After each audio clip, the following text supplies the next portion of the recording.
नमस्कार मंडळी, स्वागत आहे तुमचं अजून एका नवीन व्हिडिओमध्ये। माझं नाव विरेश, तुम्ही पाहता आपलं यूट्यूब चॅनल ज्याचं नाव आहे सिंधुदुर्ग रायडर।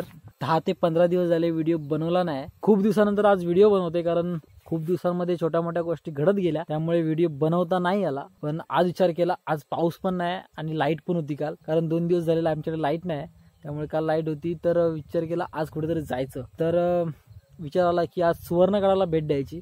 मालवण मधील ही सुवर्णगड आहे आणि तिथेच एक सर्जेकोट नावाचा काही किल्ला आहे, तिथे जायचा प्रयत्न करेन। पण महत्त्वाचं म्हणजे मी आज जाणार आहे सुवर्णगडावर आणि आता वाजलेत 11 आणि मी निघतोय। आणि महत्त्वाचं म्हणजे आज माझी सोलो राईड होणार आहे, प्रयत्न करायला काय जातं, म्हणून आज मी निघालोय सुवर्णगडावर। खरं तर सकाळपासून खूप पाऊस होता, पण 9 वाजल्यानंतर पाऊस गेला आणि ऊन पडलंय। म्हणजे 2 मिनिटं सुद्धा झाली नसतील, मी कॅमेरा ठेवला आणि गाडी जवळ आलो निघण्यासाठी आणि पावसाला तुफान सुरुवात झालेली आहे।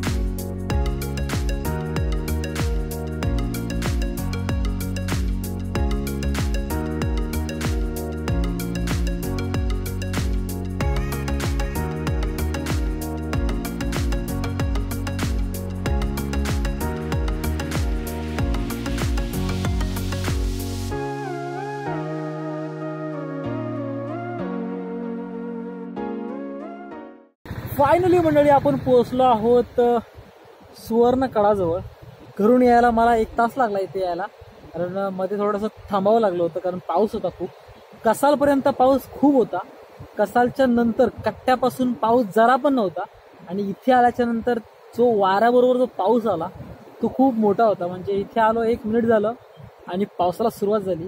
आता पाऊस गेलाय फायनली यासाठी, कारण मध्ये मध्ये मला वाटलेलं की आज मला जायलाच देत नाही की काय, पाऊस खूप होता मध्ये, नंतर जरा पण नव्हता आणि इथे आल्यानंतर परत पाऊस झाला।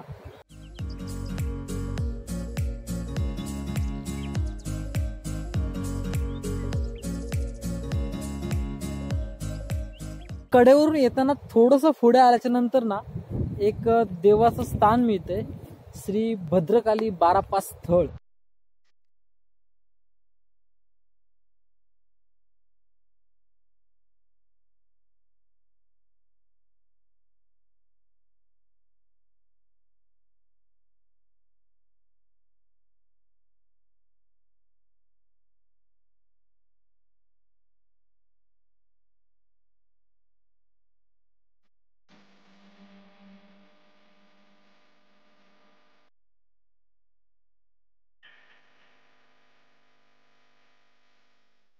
सुवर्णगडावर येण्यासाठी ना 2 मार्ग आहेत। कणकवलीहून, कणकवली मार्गे आचरा मार्गे मालवणमध्ये येऊ शकता, आणि दुसरं म्हणजे कणकवली कसाल कट्टा, ज्या मार्गाने मी आलो।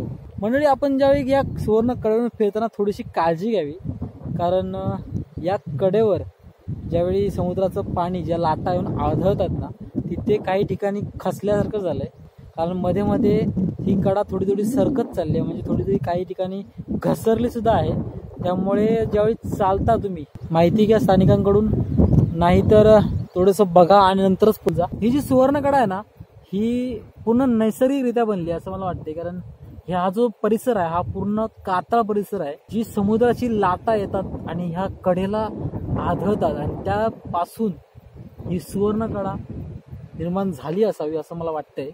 ज्यावेळी आपण या सुवर्णगडावर येतो आणि हा जो असा खुला समुद्र पाहतो ना, मन शांत वाटतं, खूप भारी वाटतं इथे।